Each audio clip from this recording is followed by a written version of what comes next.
the Hirschenfeld. Dr. Philip Hirschenfeld is a Freudian psychoanalyst. He teaches Freudian psychoanalysis. And Ethan Hirschenfeld is a brilliant comedian. He is an amazing stand-up. Go watch Thug Thug Jew right now on YouTube. It's streaming. You will be blown away by how brilliant he is. In the past 6 months, he's been on Netflix's Red Notice, Bull, and Law and Order SVU. Tonight on SVU. Tonight.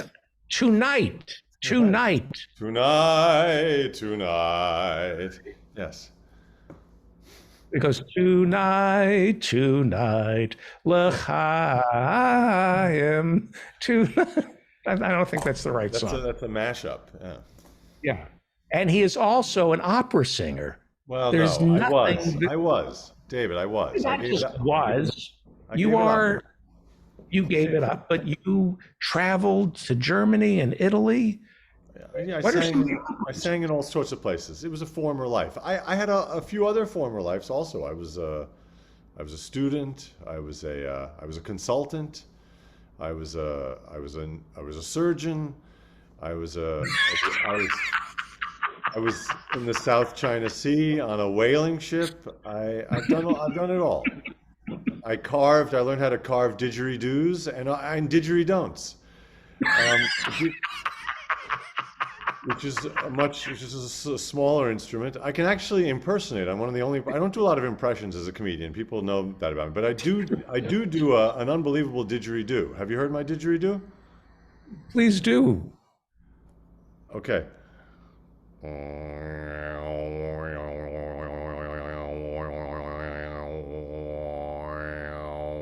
Thank you.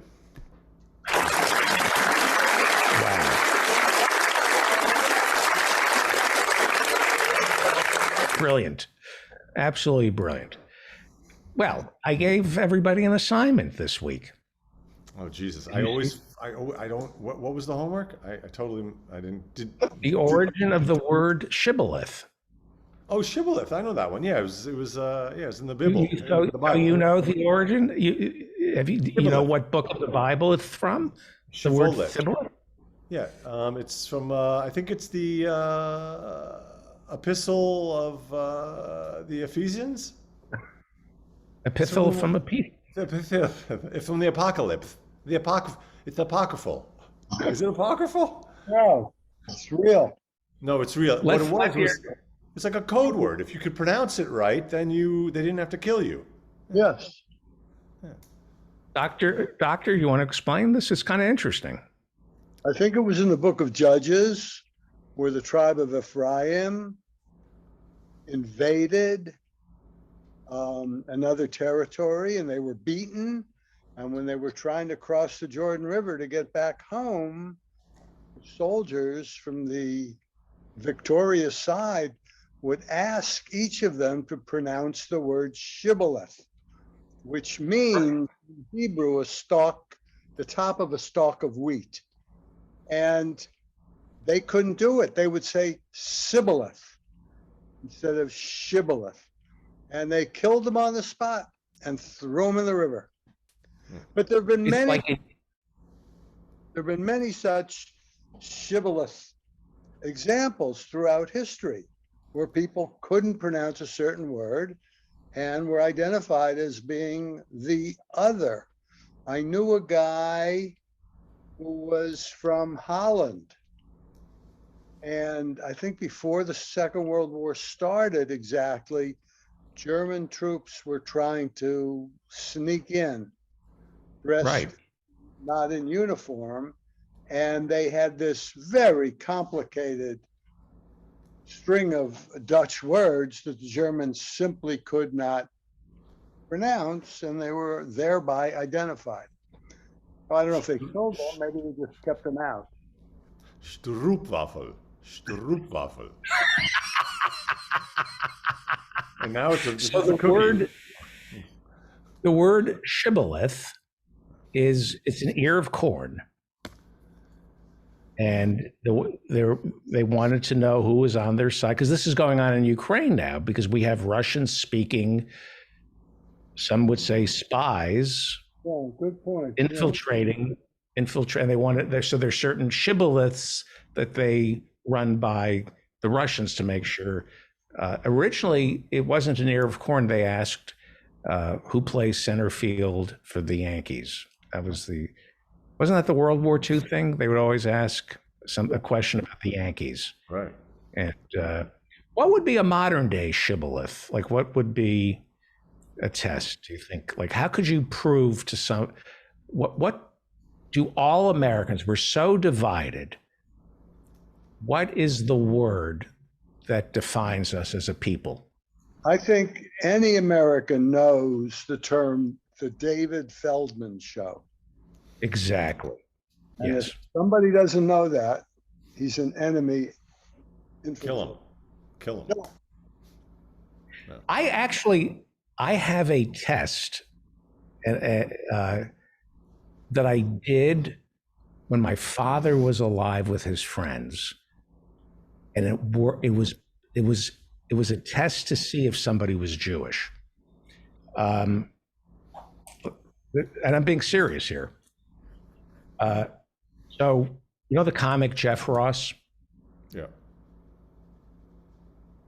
I don't know, 15 years ago, Jeff Ross, an oligarch, an American oligarch, fell in love with Jeff Ross and said, I want you to come to my 50th birthday party and make fun of everybody there. And here's the deal. My father bought an island in the Caribbean, and it's been in the family for 50 years. And you'll fly to Miami. There'll be a boat waiting for you, and the boat will take you to this island where it's been in the family for 50 years. You will have your own little cottage. It's not particularly fancy, but fancy enough, and there'll be free food, and you'll work for free, but it'll be a great vacation. Okay? So I've given you the following information. Very wealthy man, father bought the family an island. There's a house and some cottages. What is the first question that you want to know? That maybe not that you wouldn't have the courage to ask, but what would be the first question you would ask in this scenario? And this will determine Is the food kosher? What? Is the food kosher? No. No. I was going to say, What's the second question? am I going to be charged for? No, about the story. You're not. No, you're not Jeff Ross. Oh, I'm not Jeff. Oh, okay. No, sorry, Claire Slay. I'm not doing this right because I haven't done it. I'm telling you a story. Right. What do you want to know about this story? I've laid out everything you need to know. What more do you want to know? Okay, rich guy, family, father buys island 50 years ago. Jeff Ross, comedian, brought in, not paid, but gets put up on the island that the father purchased 50 years ago. There's a cottage, a big house, and free food. What else would you like to know about the story? Dad, I don't think you guys are Jewish. Is there a mortgage? That is, you are close enough. What did he pay for the island? Oh, what did he pay for the island? Right, there you go. It was uncanny. It was like everybody was. I'm sure you don't have to be Jewish, but the first question, and I remember asking Jeff this. I said, "What did he pay for the island?" He goes, "Everybody's asking me that." All right, I that's just saw a news item about these guys who bought a little island off of Belize to start their own micro country. They're actually creating a flag, I think, and a constitution a group of friends. For just $250,000, they bought an island. Well, we had a meeting, Dr. Hirschenfeld. We do a thing called office hours, and it's every Friday night at 8 p.m. And we've built a community. Ethan has come and taught, and it's on Zoom, and people get to know one another, and we've done a lot of interesting things. And I've been reading about the metaverse, and I thought we could take office hours and turn it into, in 5 years, a city,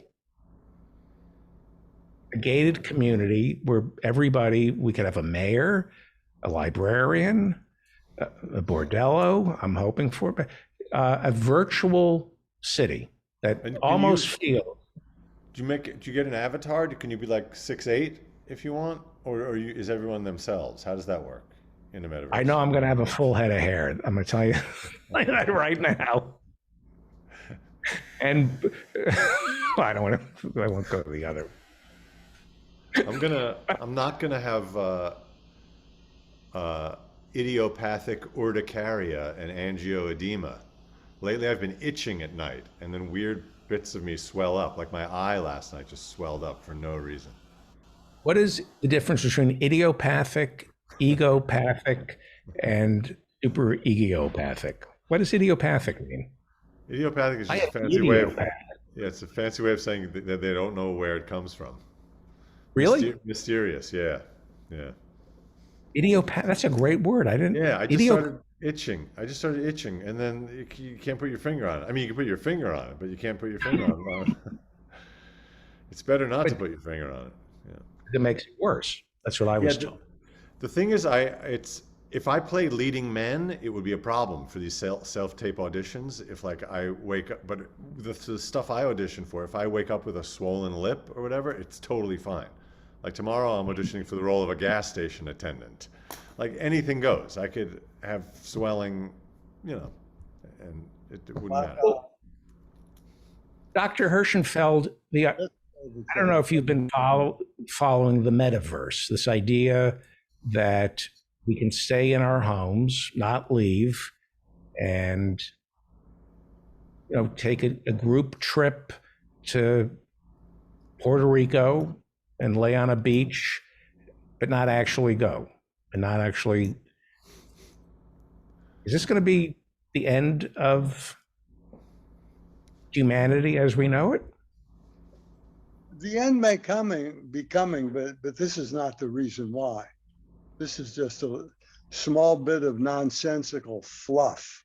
Yeah, I feel like isn't it just like turbocharged Zoom? It's just like it's just one more iteration of an online gathering place with a few more bells and whistles. I don't know what the big whoop is. No, there's something coming. There's something big is coming. Barry Diller, David Geffen. Who? Putin is coming. Oh, he invested in Activision too? How bad is Putin? Let's talk about, how bad is it today? It continues to be unbelievably bad. You know Masha Gessen? Yes. Yeah. The New Yorker writer. A New Yorker writer and a commentator on Russia and Ukraine. She's from Russia, but lives in this country. She's totally brilliant. And there's an interview of her on Frontline from 4 years ago about Putin, his whole life, who he is, what he's going to do.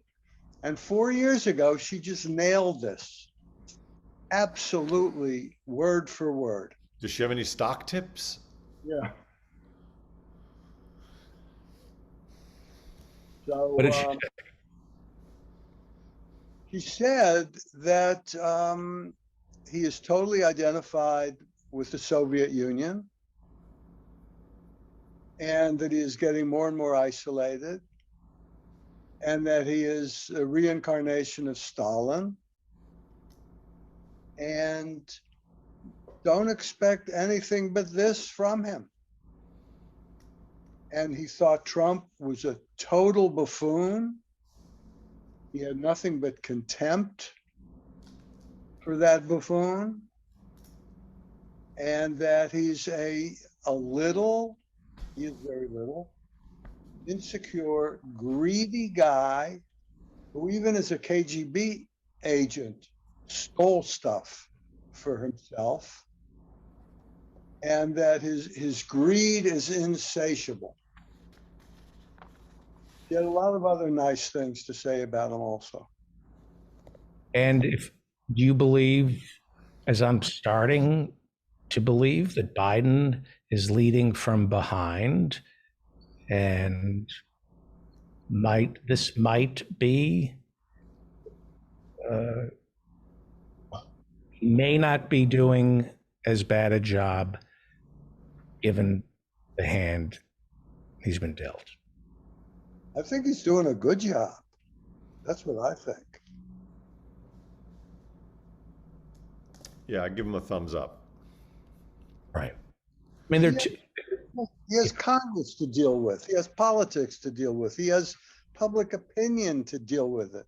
He's not Putin. He just can't say this is what's going to happen. So it's a huge balancing act. But all in all, I think it was brilliant from the beginning to keep saying this is what's going to happen. He is going to attack Ukraine. And a lot of people said, no, not a chance. And he kept saying it because his intelligence said that's what's going to happen. And it happened. So he has not been perfect, but I don't know who would have been better. One of the things I'm trying to do on this show is just listen. You know, I come to conclusions way too quickly. And I was screaming earlier about diplomacy, not today's show, but I think last Friday I was screaming about diplomacy. Why aren't we, you know, if you knew he was going to attack, why didn't you get on Air Force One and go to Geneva personally and meet with Putin and do everything you can to stop this?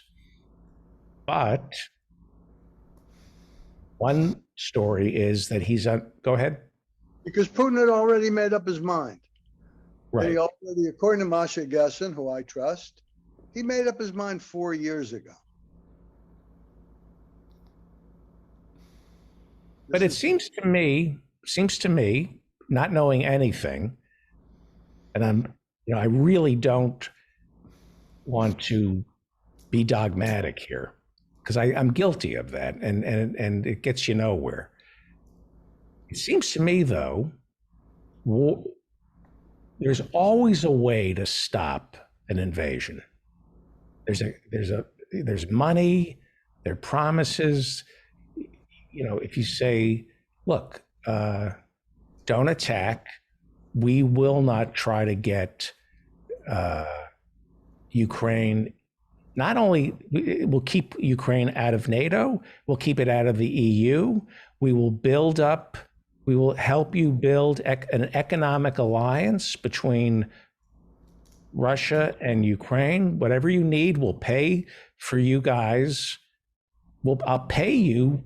What does it take for you not to invade? Because if you invade, then I will shut you down. So tell me how much it's going to cost. What do I have to do to save the Ukrainian people from what's happening now? Which I think is somewhat reasonable. I don't, because this make him stronger, and he would not believe for a second that you could shut him down. So maybe you'd postpone it for a year while he could get more money in the bank and more weapons. But if he's made up his mind, and a number of people who said this, people who have dealt with him, he has no reverse gear. He did in Chechnya and Georgia and Syria. Let's not forget Syria. Assad won. Assad won, and look at what what did they say about Carthage? They raised Delano est. Carthage must be destroyed. Yes. Right. Yeah, he's willing to kill everybody, and if he kills everybody, he will win. You raise Carthage and call it a victory. I like to think that you can stop mass slaughter before it happens. That's a lovely I think the problem with that idea of preemptively offering something to avoid an invasion is that you would end up in this situation where all these countries would then be motivated to start making threats that you then had to pay them off to not carry out. It's like That's what we do all the time. Well, We I don't know if we paid Israel and Egypt. They get a couple of $1 billion a year each, not to hate one another. But neither That's why one, people stay married. neither one threatened the world. You're not going to. Putin has this vision that he wants to recreate the Soviet Union in his image because he was a small, puny, poor kid who was probably picked on, and his parents were totally unavailable to him. And he's got a huge chip on his shoulder, and he's going to take what he can take. But this also proved that he's not the genius that everybody thought he was, because this was really stupid. And if he were not so much of an autocrat, if he actually listened to his generals, maybe he wouldn't have done this. Maybe if Hitler had listened to his generals, who I'm sure were thinking, attack Russia in the winter? Is he crazy? But You fortunately, attacked Miami. You attacked Miami during the winter. fortunately, he did not listen. He didn't care what anybody else said. He thought he was a genius. And you can look at his report cards, Hitler's report cards. It says very clearly from the second round, doesn't listen well. Plays well with others. Dr. Hirschenfeld has to get to a class. So thank you, Dr. Hirschenfeld. what are you pushing me out now for tonight? Oh, I thought you had a class.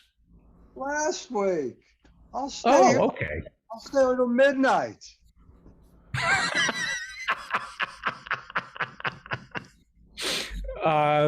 Well, can we bring in what I'd like to do is keep the show on time today and Okay. honor our guests. Keep it on Right. time. Thank you, David. Even though we started 8 minutes late, we'll pretend that you're keeping it on time. Okay. Didn't it start 8 minutes late? Yeah. Okay. Okay, I yield my time back to the Hirschenfelds. I apologize. Ethan? No, stay for 5 more minutes. What? Oh, okay. I'll stay. Bye, Goodbye. Stay doctor. what happened to your father?